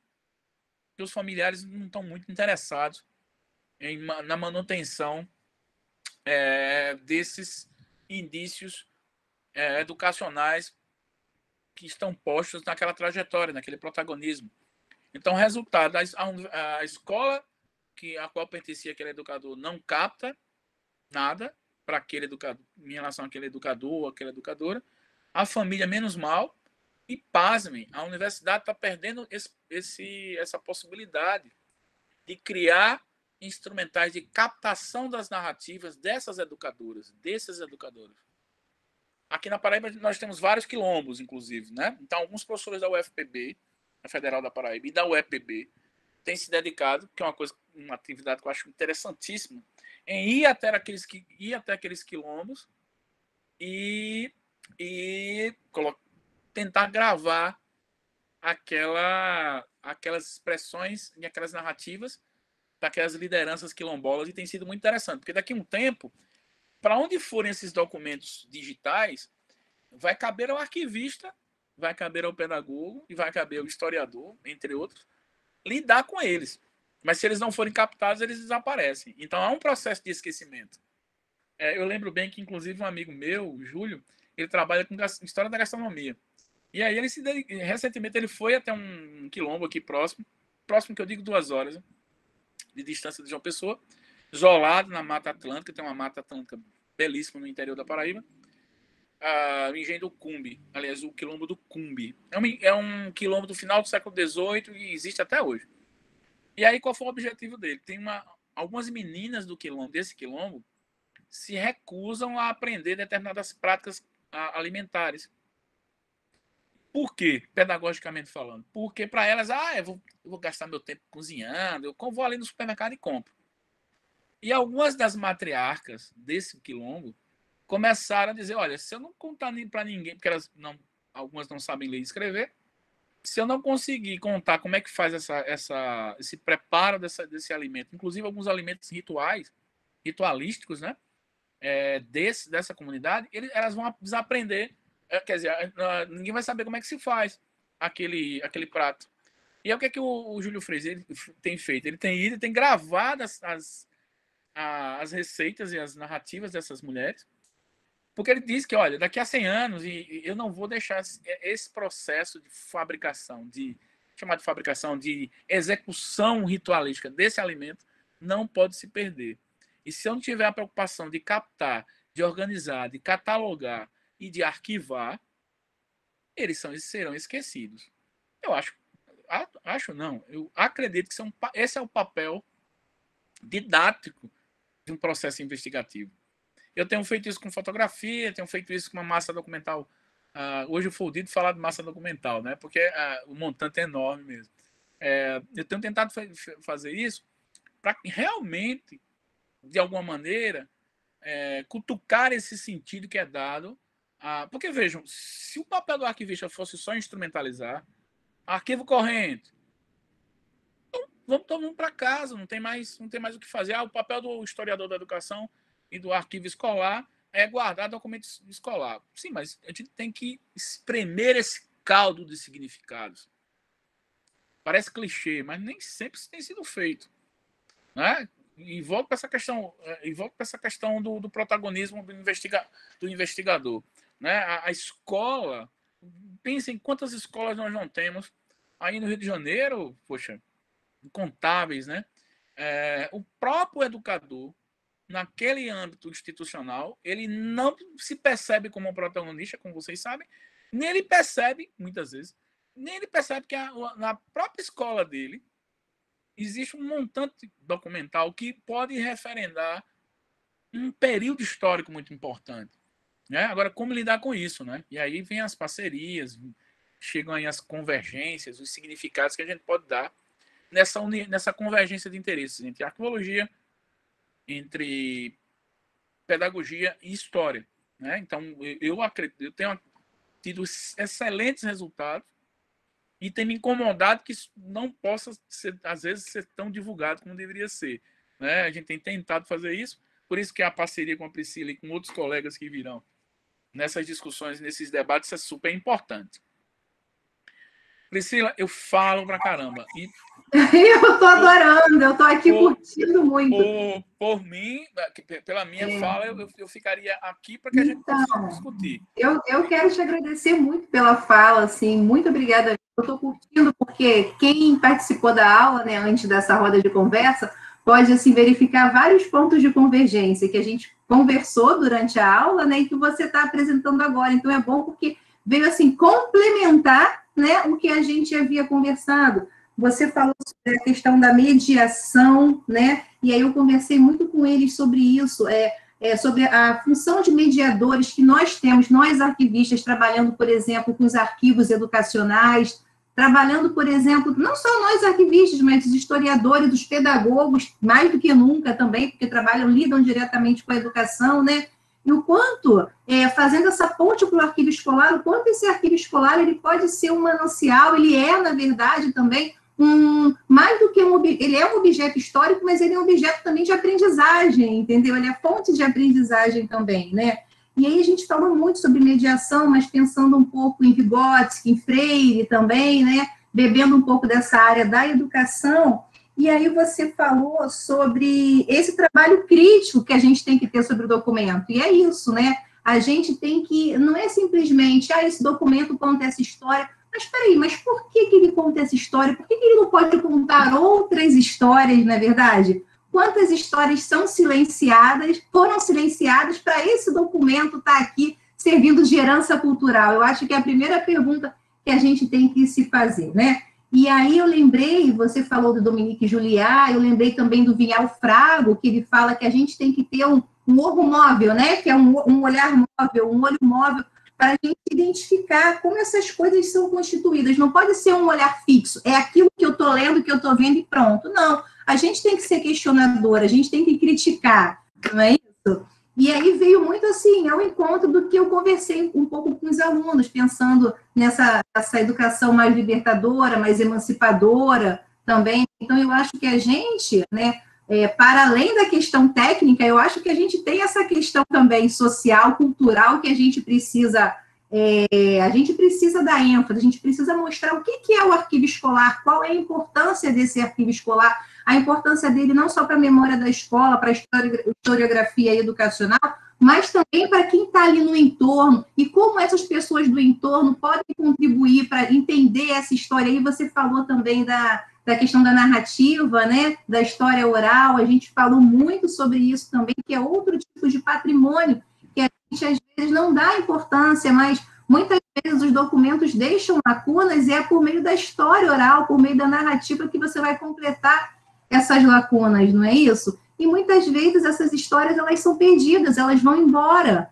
né? Elas não são registradas. E até eu citei o exemplo do Walter Benjamin, Experiência e Pobreza, que ele fala, né, que ele fala que as pessoas deixam de ouvir, às vezes, uma história de vida do seu avô, da sua avó, de gerações passadas, e aquela história, ela é uma herança, ela é um patrimônio, o quanto a gente perde com isso, né, deixando passar. E essa cultura de hoje, a cultura que a gente vive, não tem esse hábito, né, de você parar, de você ouvir. Isso é muito importante, né? É muito importante, assim, não só para a questão da memória, mas eu acho que enquanto ser humano, a gente precisa dessa relação também com o outro, sabe? Com o mais velho e tudo, né? E aí isso, não cortando o que você está falando, é primordial. Na minha família, eu tive 5 professoras, tias professoras. Então, sabe quantas narrativas eu tenho delas? Nenhuma. Olha só, tá vendo? Não deu tempo, não Isso tinha se perde. percepção. E aí eu lembrei de uma experiência que eu vivi com o professor Osmar Fávero, que já está aposentado da UF, e ele, assim, ele participou ativamente na época de Freire, na época dos movimentos de educação de base, aquela coisa toda. E aí a gente falou para ele num evento que ele fez na Unirio, você precisa escrever, porque nem tudo que você fala a gente encontra nos documentos, você viveu aquela realidade, né? Então, assim, é muito importante, e fala com muita propriedade, porque foi uma experiência de vida, fez parte da trajetória dele. Então, o quanto é importante essas narrativas estarem registradas, né, e o quanto elas são, assim, um patrimônio para a gente. Não é só o patrimônio, porque a gente acha, às vezes, que o documento é só aquilo que a gente, o patrimônio é o que a gente pega, né, o objeto e tal, mas a narrativa, ela é um patrimônio. Então, a gente precisa também mudar um pouco essa cultura. Isso, assim, eu acho que para a história isso é muito comum, né? Mas eu acho que para a gente que é da arquivologia e tal, da pedagogia, é algo que precisa ser mais ainda, eu não sei, falado, sabe? Mais azeitado ainda. E aí, eu vou abrir para os alunos também, só estou fazendo algumas considerações, porque, Ramsés... Enquanto você estava falando, eu estava aqui, como se diz na Paraíba, curiando, né? No dialeto paraibanês, olhando aqui e vendo que já é uma galera não só do Rio, mas dos outros polos também, né? Legal. E, assim, esse tema, dentro da educação e arquivos, né, assim, eu gosto muito, mas o tema do arquivo escolar é algo que me instiga muito, que me inquieta, né? Trabalhei com a questão dos murais numa escola pública, né, e aí pensando o quanto os murais, enquanto prática educativa, eles contribuíram, no meu caso, e contribuem para a gente pensar uma cultura da escola, né, e aí, sim, eu só pude entender a mudança da cultura porque foi a mesma escola, tanto no mestrado quanto no doutorado. E aí eu só pude entender essa mudança de cultura porque eu me movimentei no período do mestrado e no doutorado na mesma escola, mas não tinha um arquivo escolar para me mostrar, por meio de indícios, a mudança, entendeu? Eu só consegui entender essa mudança porque no período do doutorado, quando eu retornei a essa escola, eu vi que as práticas estavam completamente diferentes, porque antes, aí você falou das datas, né, das datas oficiais, que são celebrativas, que são muito trabalhadas nas escolas. Então, essa escola que eu trabalhei, que eu fiz a pesquisa, foi uma escola prisional. E no período do mestrado, tinha muito isso, era uma escola muito... Os murais marcavam datas celebrativas, datas oficiais, e aquilo me incomodava muito, porque eram escolas de jovens e adultos, entendeu? Eram mulheres presas que estavam ali. Eu achava que aquilo não estava em conformidade, tinha uma desarmonia ali. E aí, quando eu voltei para o doutorado, eu ia estudar uma outra coisa, mas aí, quando eu entrei na escola, eu vi vários murais, mas os murais completamente diferentes. Os murais, eles expressavam, assim, narrativas de presas, por meio de figuras, até de textos também, eu via uma proximidade com a experiência delas, de vida. E é isso que a gente trabalha na ilha, a gente tem que aproximar, né, o conteúdo da experiência de vida dos sujeitos, das pessoas da ilha. E aí eu comecei a pensar, gente, como mudou essa cultura? E eu fui estudar, tentar entender, e aí entra um pouco o que Dominique Juliá fala, que a mudança de cultura, ela tem muito a ver, ela está muito ligada a essa parte também da direção, da mudança na direção, a mudança na gestão da escola. E aí eu fui perceber que antes era uma professora muito conservadora, que já estava mais de 25, 30 anos na escola, e que a professora, a diretora do período do doutorado era uma outra, entendeu? Com uma outra visão. Então, olha só, mas eu só pude compreender isso porque eu me movimentei nesses dois momentos, no período do mestrado e do doutorado. Mas se eu quisesse, por exemplo, estudar as práticas educativas, as mudanças, eu não poderia, porque não tem um arquivo escolar, entendeu? E aí eu fiquei me questionando sobre a importância do arquivo escolar, né? Se chegasse um pesquisador lá, ele não conseguiria fazer uma pesquisa com essa finalidade, porque não tem um arquivo escolar, né? Então, assim, é isso, o arquivo escolar, ele vai mostrar para a gente, ele vai dar indícios, né, das diferentes culturas, dos diferentes tempos que a escola viveu, né? Porque eu falo, não é um tempo só, a escola passa por diferentes tempos, não é isso? E aí, aquilo que vai dar os sinais para a gente, que vai dar os vestígios, como o Ginsburg fala, né? E a gente vai tentando construir, a gente não tem como construir da mesma maneira, mas tentando reconstruir, tentando entender como se deu, né, o processo de organização em determinado momento.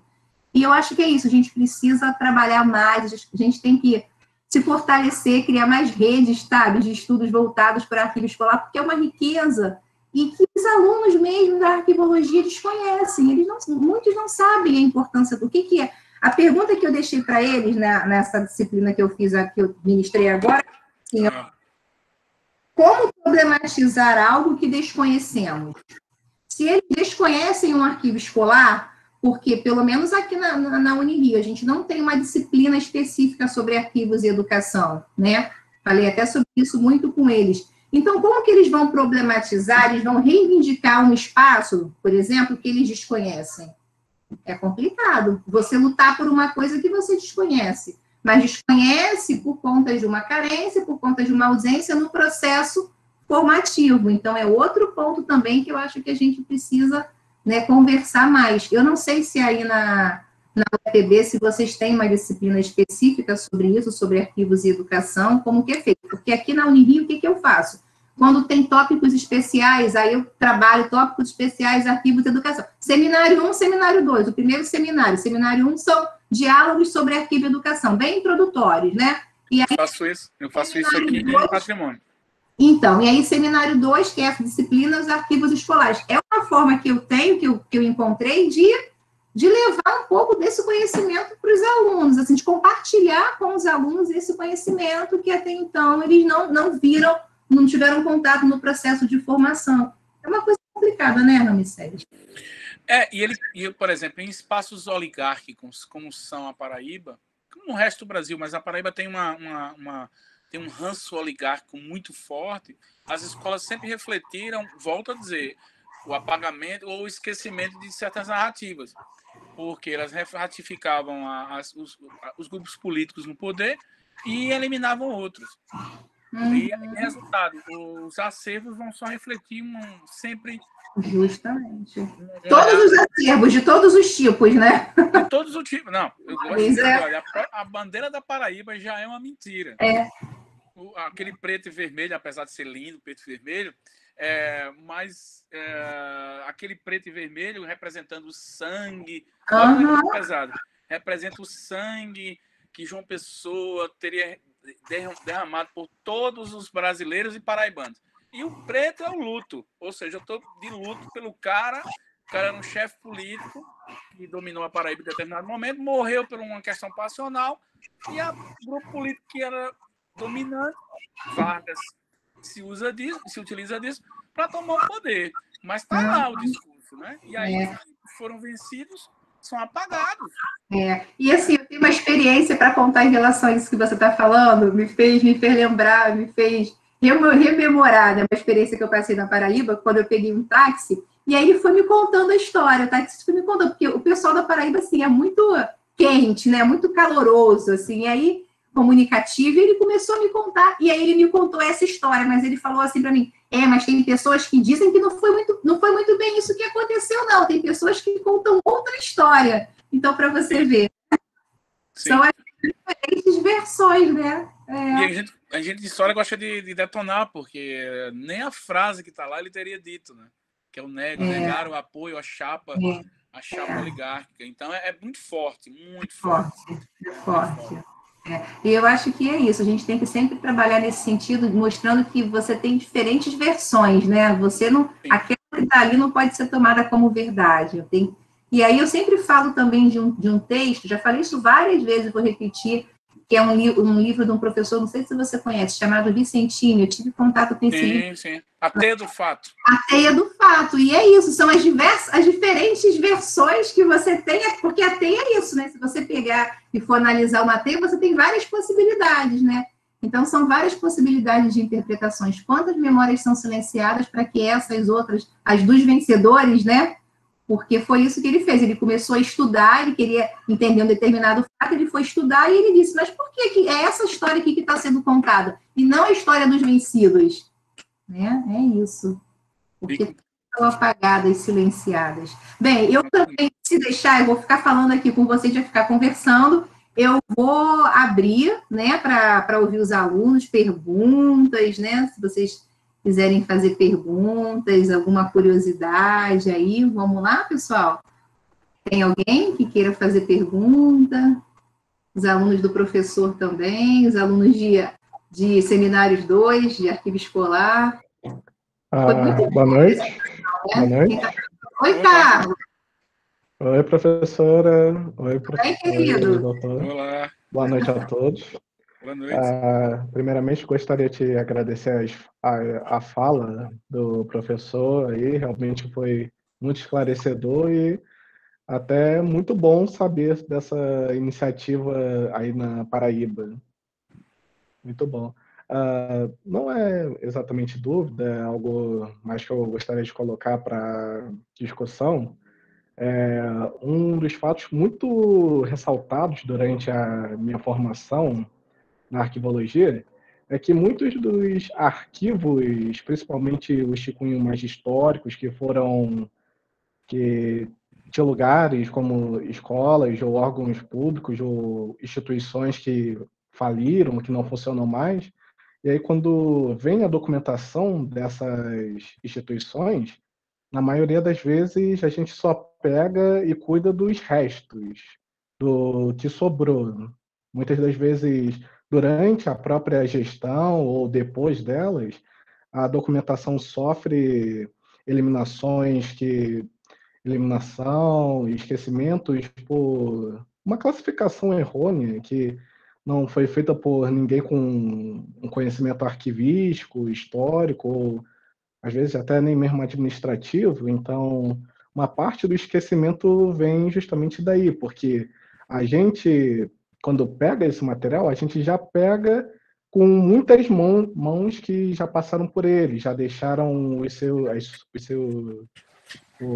suas marcas nele, e nisso gera alguns discursos através, sim, com certeza há, através desses hábitos, um esquecimento. Isso, dentro da área, é algo que muito se fala e muito se concorda nesse aspecto.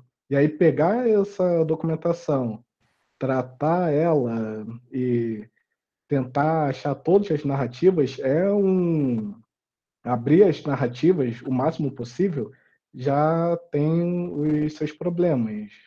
Mas esse problema inicial dela vir desse jeito já é algo que atrapalha e muito o trabalho, principalmente nos arquivos históricos. Era basicamente isso. Eu fiquei feliz de saber que a sua iniciativa deu em você, mas você mesmo já, pelo que viu, trouxe a arquivologia junto a essa iniciativa, foi falar com cursos de arquivologia para integrar essa iniciativa. Isso é muito bom, porque um projeto de cunho histórico, assim, que mexe com os arquivos, e ainda tendo um respaldo de escolas, de arquivísticas, para dar um adentro sobre a nossa própria área, é uma conversa muito interessante. E materiais vindos disso, eu gostaria depois de saber se foi produzido algum material sobre esse projeto e tal, até para futuras referências. Obrigado a todos. Legal, Carlos. Então, não sei se a Priscila... Não, pode falar dessa Não, sua... eu só queria... Essa referência que o Carlos fez é interessante, porque eu volto para essa questão. Agora vai ser inaugurado aqui na Paraíba, na capital, o Museu da República. E nesse Museu da República, nós fizemos questão de estar presentes, para tentar, de alguma maneira, finalmente, delegar quem é de direito, técnicos e graduados e bacharéis em arquivologia, para poderem manipular a documentação que vai constar nesse arquivo. Por quê? Porque, do contrário, fica assim, o museu dos que venceram um processo político esquecendo o outro. Aí vai ficar difícil, né? Então, a gente está bem de olho para tentar não deixar que isso aconteça. Mas eles trabalham, eles são o quê? Estagiários ou Ramsés? Então, o Estado... Qual é o vínculo? O vínculo é com o Estado, ele vai ser feito... já está, na verdade, restauraram uma casa antiga, neoclássica, aqui na cidade, e lá vai constar esse arquivo. Nesse arquivo, um dos principais temas é o movimento de 30, né? Que chama de revolução, mas foi um movimento. E aí, nós nos preocupamos para se fosse constar uma documentação só do João Pessoa, não entraria, por exemplo, o protagonismo feminino do movimento, a própria Naide Beriz como uma poetisa, como uma feminista naquele período. Então, tinha que entrar também. Não pode. Essa preocupação veio instrumentalizando a documentação junto com os arquivistas e junto com os historiadores. Mas assim, não eram estagiários, eram contratados. Não, contratados pelo governo. Tem mais duas pessoas, né? A Rosângela e a Luciana. Pessoal, tem Gutenberg aqui, ó. Nem sei quem levantou primeiro. Luísa, me ajuda a controlar, Luísa. Tá ficando bom aqui, hein? Isso, eu tinha visto o pessoal levantando a mãozinha, já tô ficando tem alguma pergunta, que às vezes eles escrevem também. O Carlos já falou, eu vou abaixar a mão dele. Tem aqui a Luciana Sodré, tá com a mão levantada. Não sei se ela ainda quer falar alguma coisa. E a Rosângela também está com a mão levantada. Não sei se ela quer colocar alguma coisa. Tá. E o Gutenberg. Acho que você pode ir, Gutenberg. Posso falar, então? Boa noite, professor. Boa noite a todos. Boa noite. Um ponto que eu achei bem interessante na sua fala, quando você fala do esquecimento normativo, e me remeteu a uma passagem que eu tive lá no meu estágio, onde a gente estava fazendo o tratamento do acervo do almirante Alberto da Mota e Silva, que foi um dos fundadores do CNPq, né? Sim. E pouco se tem informações sobre ele. Se você pesquisar na internet quem foi o fundador do CNPq, não se tem. Não se sabe, né? Diz que foi fundado lá pela presidência, mas não se sabe quem foi que incentivou, quem foi o cara ativo durante esse processo. E, por mais incrível que pareça, é um cara que viveu, acho que quase 70 ou mais de 70 anos, só tínhamos no arquivo da Marinha 2 caixas de documentos. Já é suspeito, né? Só 2. Sobre o almirante Álvaro Alberto. E, assim, tem documentos interessantíssimos, assim, dele lutando pela criação do CNPq E ao conversar com pessoas estudadas, assim, as pessoas nem sabiam que ele era um cara que lutou pela fundação do CNPq. Então, eu acredito que é exatamente, são essas percepções que você teve, que outros possam vir a ter sobre esses protagonismos, que geram uma possibilidade de reflexão sobre como foi normatizado, quais foram os interesses de negação ou de impedimento para que não houvesse essa exposição, especialmente dentro de um ambiente militar, né?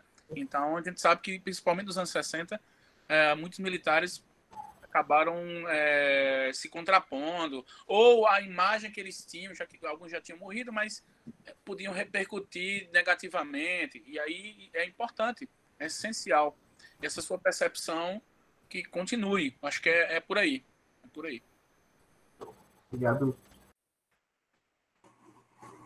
Obrigada, Gutenberg. Quem mais, Lua?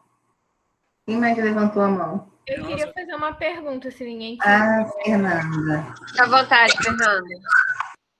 Professor, eu achei muito legal a parte das fotos, porque eu faço parte de um projeto de pesquisa sobre Priscila, e a escola, o arquivo da escola, não tinha... Era muito pouco o que tinha sobre a escola, até sobre a data de fundação da escola, estava um pouco nebuloso. E aí, eu, com a professora de História lá da escola, conseguiu achar um álbum de fotos, era mais ou menos... Não tinha data, parecia da década de 60, 70, pelos uniformes e... É uma boa estratégia essa. pelo penteado das pessoas, e era como o senhor falou, era tudo bem formal, assim, né? Porque eram fotos oficiais. E eu achei bastante interessante a foto que o senhor mostrou das professoras, das professoras, né? Porque nessa escola já tinha, porque ela é de ensino médio, ela foi fundada na década de 60, então já tinham professores homens, mas no início eram mais docentes mulheres, né? Pelo que a gente consegue olhar pelas fotografias e documentos das escolas. E o que eu achei interessante também foi que na foto que o senhor mostrou de 1912, da escola, bem antiga, eu consegui, eu não sei se eu direito, mas eu crianças também que não eu vi que tinham crianças, não eram só brancas, tinham outras crianças negras, sim. E sendo que estava tão para a libertação dos escravos, né? Então achei muito interessante que eles já podiam frequentar a escola, né? Que isso é uma coisa que a gente também pode pesquisar através das fotos e dos arquivos das escolas. Eu achei muito interessante. Então, não sei se você vai... Essa escola de aprendizes e artífices, na Paraíba, ela tinha uma função benemerente também. Então, muitos dos filhos de ex-escravos acabavam, de alguma maneira, aprendendo a acessar alguns ofícios, como sapateiro, carpinteiro, que, na verdade, era essencial para eles conseguirem galgar categorias sociais, já que, como vocês sabem, boa parte dos ex-escravos acabavam fora do mercado de trabalho e acabavam trabalhando em situações as piores possíveis. Só que esses que acessavam a escola de aprendizes e artífices só acessavam a partir de algum tipo de indicação que era feita por algum coronel, e o famoso apadreamento, né? O padrinho, às vezes se sabe que inclusive essas crianças eram filhos de casamento, de relações extraconjugais que acabavam sendo apadrinhados pelo próprio pai para entrarem nessas escolas. A gente tem uma série de identificações dessas práticas, né? Acontecia muito na Paraíba, no resto do Brasil também. E aí, por isso que você viu a presença de alunos, né, de ascendência africana, no sentido e principalmente de descendência, né? Ali na transição entre o final do século XIX e início do século XX. Essa escola, especialmente, a Escola de Aprendizes e Artífices, que também está lá no arquivo de escolas extintas. Muito obrigada, professor. Nada, valeu. A Fernanda teve a oportunidade de participar do projeto de extensão. Atualmente ela é bolsista em si, né? Mas ela participa de extensão no arquivo escolar, né? E, assim, é muito rico, porque ela se deparou com vários tipos de documentos. E a fotografia realmente é o que mais chama a atenção da gente, porque a gente consegue identificar muita coisa por meio da fotografia, né? Você olha, o que você falou, o sorriso, né? O sorriso já diz que, bem, é um momento diferente, não é mais aquele momento, é um outro estágio, é um outro momento. A vestimenta, né, e tudo. Então, a gente... Aí entra a subjetividade e entra a ludicidade, que é uma coisa que a gente tem que, de alguma maneira... Nalissés, você falou essa questão, quando a fotografia, o ângulo, né, porque a gente, assim, tem um pessoal ainda na arquivologia que trabalha muito, que acha que uma das características do arquivo ainda é a imparcialidade. Não é, né? Não existe imparcialidade no arquivo, não existe. Tanto no momento, por exemplo, já começa com a foto, a maneira como você tira a foto, o ângulo que você dá a determinado lado, determinada pessoa, tudo isso já começa ali, né? E no momento da organização, mais ainda, né? Quem está organizando, por que prioriza determinada fonte e não outra, né? Então, o arquivista, no fazer dele, ele acaba deixando as suas marcas também de subjetividade, né? Então, não tem como a gente falar, já começa no processo de criação, né? E como a gente falar em imparcialidade? A gente deixa, assim, tem as marcas de subjetividade, a gente tem que, eu acho, assim, isso é um ranço, a gente precisa, né, acabar com isso. Urgentemente. De que é imparcial, de que é uma característica, não é, por favor. Com certeza. A Fernanda, falando da Fernanda, continuando, ela fez ela foi bolsista de extensão, e é bem isso mesmo, as pessoas conhecem o arquivo como um arquivo morto. Você vai fazer o estágio, vai dizer que é um arquivo morto, né? E quando a gente chegou lá, eram, assim, condições insalubres, né, Fê? Era uma coisa horrível mesmo, de estar tudo jogado no chão, tinha um tanque também, sabe? Um tanque, ai, meu Deus! Os documentos no tanque, sabe? Uma coisa, assim, assustadora. Mas era bem assustador, professor, porque não tinha documentação permanente da escola. A professora falou que teve uma inundação lá e que perderam... enchente, e acabou com a documentação, boa parte da documentação. E aí, o que a gente conseguiu resgatar foi, assim, acho que se a gente for contar, eu consegui resgatar, no máximo, 3 caixas arquivo de documento, da documentação permanente no colégio. Aconteceu uma coisa muito complicada, porque lá tinha uma biblioteca, e o trabalhava lá na biblioteca, que não era o bibliotecário, ele chegou e falou assim, chegou para mim e falou, eu tinha jogar isso aqui fora, mas eu achei que era importante para a escola e eu guardei. E aí, quando eu abri a ata, porque eu falei assim, não é possível, essa escola não foi fundada em 1964, eu tenho documentos de outras datas anteriores, atas e tudo, só que eu não tinha, era complicado, porque também arquivo da escola, eu achei até a ata de um arquivo que era de uma outra escola, que chamava Escola Uruguai, que ficava ali. E aí eu fiquei, será que isso é ata de outra escola que está aqui? Ou que essas atas de anos anteriores são daqui da escola? E aí eu achei o convite de inauguração da escola, que datava de fevereiro de 1993. Eu falei, eu tenho certeza que essa escola não é de 64. E deu uma professora que estava se aposentando lá, deu um depoimento oral que ela era do Colégio Pedro II, ela foi do coral que inaugurou a escola, que realmente foi em 1963. E aí a gente... Tá vendo a oralidade aí, né? Confirmou. Esses dados aí, porque infelizmente o arquivo da escola era muito defasado. E você vê falta de preocupação. Antes o arquivo ficava num lugar assim, que tanto é um lugar de desprezo mesmo, um local de pouca importância, porque teve uma chuva e inundou. Então, assim, é uma valorização, uma preocupação, porque se eles tivessem uma preocupação, isso não é só dessa escola, não, a maioria das escolas, né? Uma preocupação, não, eu preciso colocar o arquivo no local nobre, no local porque é algo muito rico que está ali, né? Mas, enfim, não é essa percepção que as pessoas têm, é uma pena. E aí teve essa enchente, levou boa parte do arquivo, né?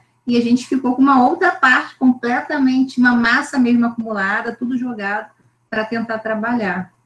É difícil, é muito difícil. Bem difícil.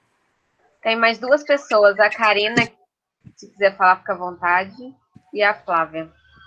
Boa noite, vocês estão me ouvindo? Sim, boa noite. Eu estou.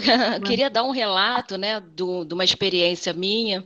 Eu sou professora da Escola Técnica Estadual Ferreira Viana, que fica no Rio de Janeiro, no bairro do Maracanã, e eu sou coordenadora do Centro de Memória, né, dessa escola, que é uma escola que foi fundada em 1888, né, por então o ministro Ferreira Viana, que era ministro da Justiça de Dom Pedro II, e é uma escola que tem uma documentação histórica riquíssima, né? A gente tem primeiro o livro de visita da inauguração, com a assinatura de Dom Pedro, Princesa Isabel, Conde Dan, né? As celebridades. Temos os primeiros livros de matrícula, né? Com filhos de pessoas também, né, importantes hoje. E quando eu comecei a trabalhar nessa escola, já se tinha iniciado um processo com uma professora de história, né, de recuperar essa documentação, que, assim como vocês falaram, estava espalhada por todos os cantos da escola. A escola também teve um processo de inundação, que grande parte dos documentos também se perderam, mas, felizmente, essa documentação antiga, histórica, estava num cofre dentro da sala da direção, que foi resgatado, né? E, a partir de 2005, começou um esforço de ir pegando esses documentos e vendo um local para ficar, enfim, foram muitos anos, né? Eu estou nessa coordenação desde 2014. Desde então, agora a gente já tem um espaço com a documentação, com o arquivo histórico, que, assim como vocês contaram também, quando a gente começou, era tudo dentro de sacos pretos, jogado dentro de uma banheira, que depois, né, com a nossa pesquisa, a gente descobriu, porque a escola, quando ela é criada, é para filhos de ex-escravos, né, crianças abandonadas. E ali era o dormitório, era onde eles tomavam banho, né? Tem um chuveiro da época, né? E aí foi isso, assim, as estantes tomadas de cupim, que, assim como é visto, né, tudo jogado no tal arquivo morto.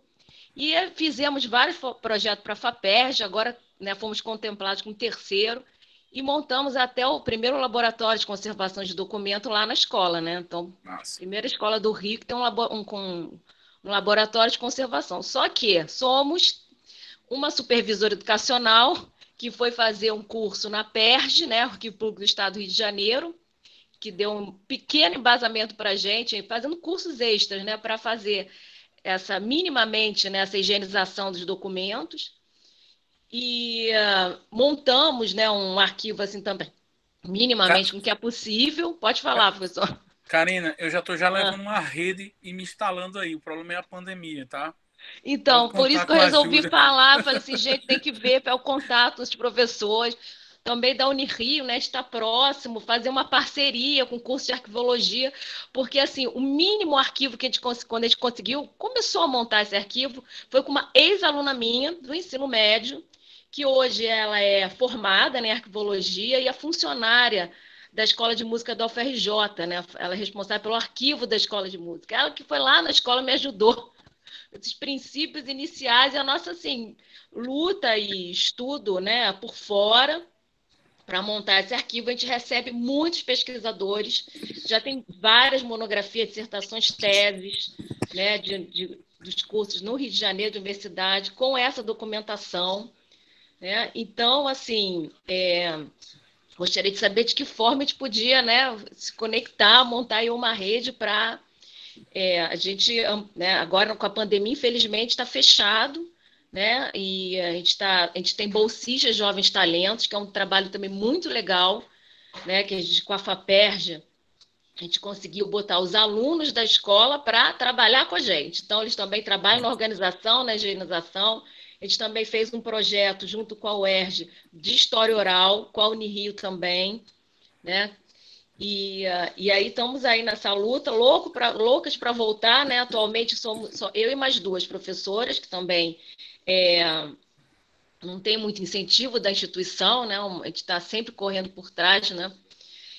Para conseguir manter, né, esse arquivo que é riquíssimo. Tem fotografia, tem objetos, né? A gente fez também, conseguimos com a verba FAPERJ montar umas estantes com os objetos museológicos do curso técnico, né? Na época que ainda era asilo, né? Que se chamava asilo né? de crianças, e aí tem aqueles objetos médicos, né? Dentário, tem uma espada que a história oficial a gente não tem, né?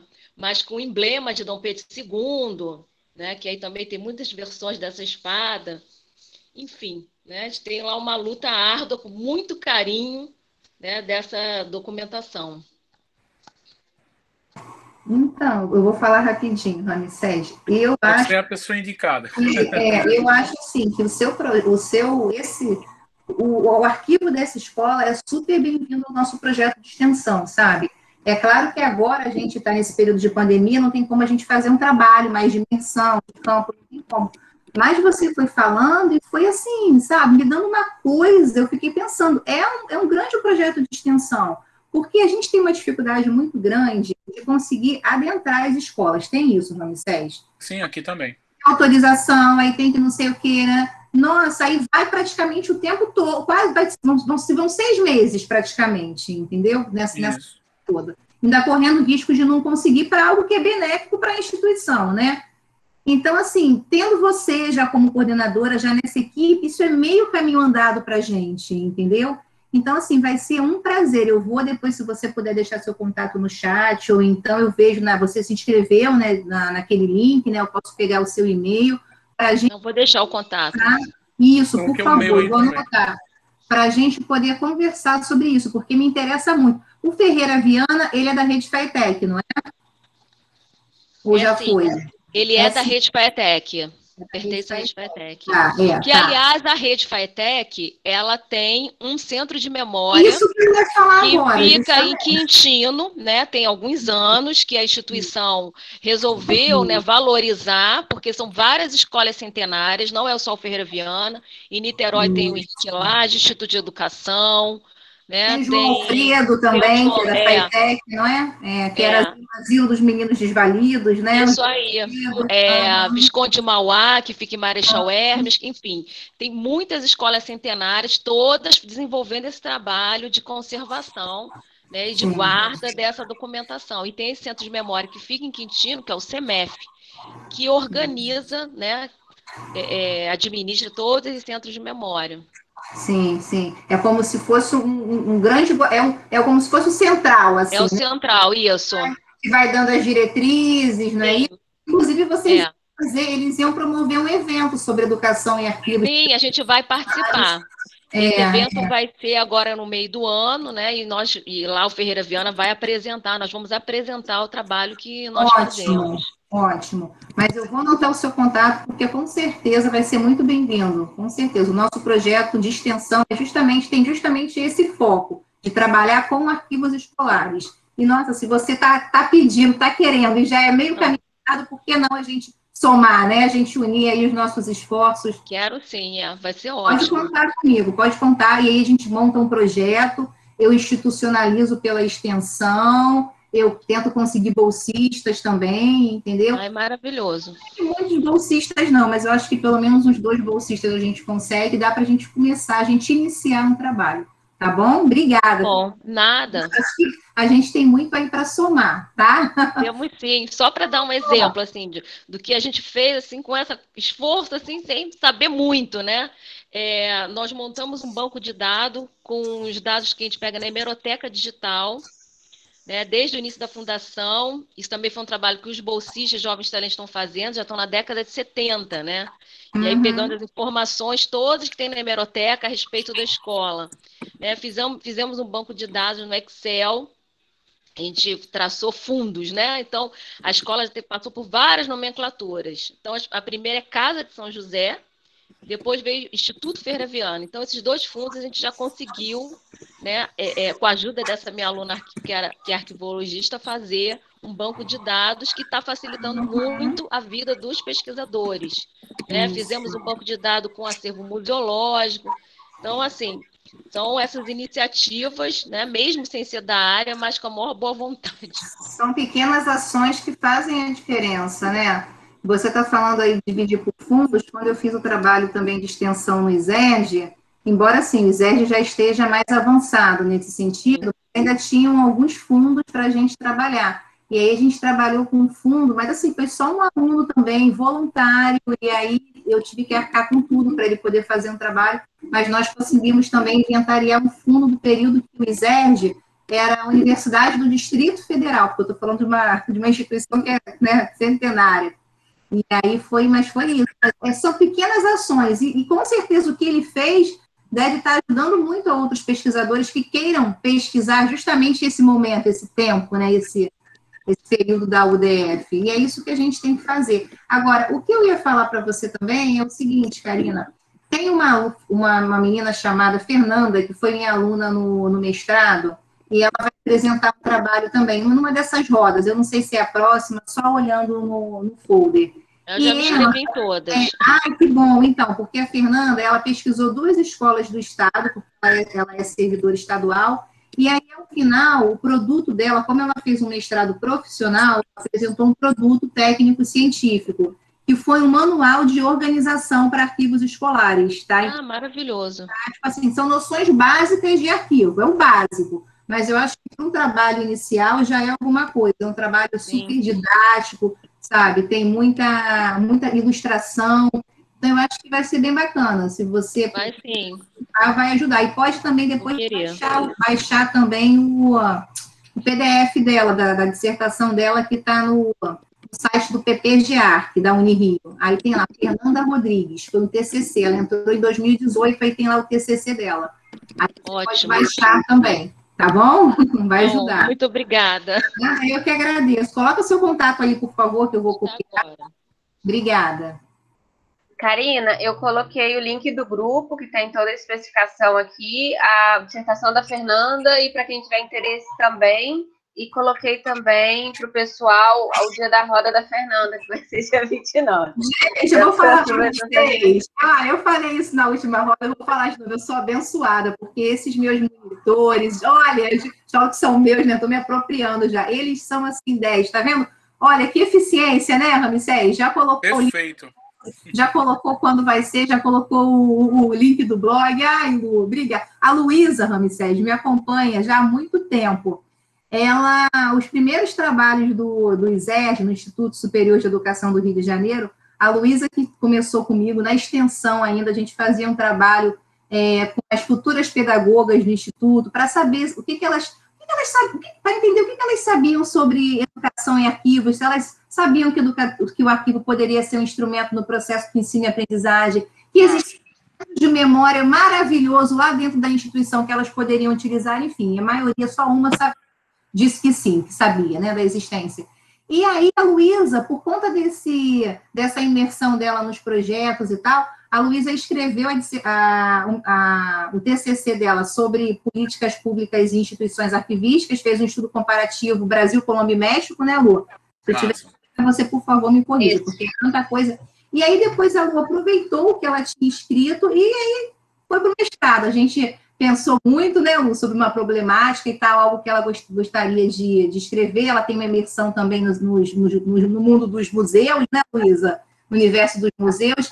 E aí, a Luísa, baseada na Política Nacional de Educação Museal, porque já está implementada, existe uma política de educação nos museus, a Luísa vai trazer uma proposta de uma política de diretrizes para a gente criar uma política nacional de educação nos arquivos. Entendeu? Então, o trabalho dela vem nessa direção. Maravilha.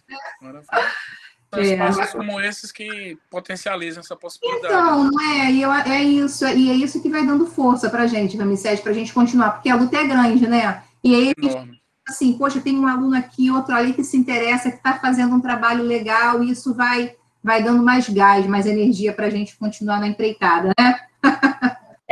Tem mais uma pessoa para falar, que é a Flávia. Não sei se ela ainda está aí. Boa noite a todos e a todas. Boa noite. Eu estou aqui maravilhada com a Karina. Eu também já me inscrevi em todo o segmento do curso também. é muito importante. Eu faço parte do curso de pedagogia em Macaé, no Polo de Macaé. Legal. Manda um beijo para o Márcio de Macaé, Márcio Daniel, não é isso? Sim, isso. A professora Priscila está mandando um beijo. Eu tenho interesse no curso de biblioteconomia que tem no Polo de Rio Bonito. Já tentei até buscar informações a respeito, mas primeiro eu tenho que terminar uma graduação para depois fazer a outra, porque não pode ter duas matrículas, né, simultâneas. E eu vou ser muito breve, porque o horário já está bem avançado. A respeito das fotos, né, das fotografias que foram mostradas, foi muito interessante, aquelas fotografias em que as meninas estão sorrindo. E eu queria saber como que essas fotografias, elas foram arquivadas, né, foram colocadas nesse arquivo aí, sendo que são fotografias que não são tão formais, pelo tempo, né, pela época, né, que elas foram tiradas. Geralmente, as fotografias eram bem formais, bem sérias, né? E essa fotografia conseguiu ficar aí, né? Eu queria saber como e por quem que elas, se tem algum indício, por quem que elas foram tiradas, se foram pelos profissionais da escola ou por pessoas à parte, parte dos familiares dessas meninas. Quem tirou essa fotografia, quem conseguiu guardá-la, né, na escola, sendo que aí sempre fica, nas escolas ficam as fotografias que são tiradas pela instituição. Mais ou menos isso que eu queria saber, né, a respeito dessas fotografias. Maravilha. Flávia, por sorte, uma família tinha guardado uma série de 17 caixas,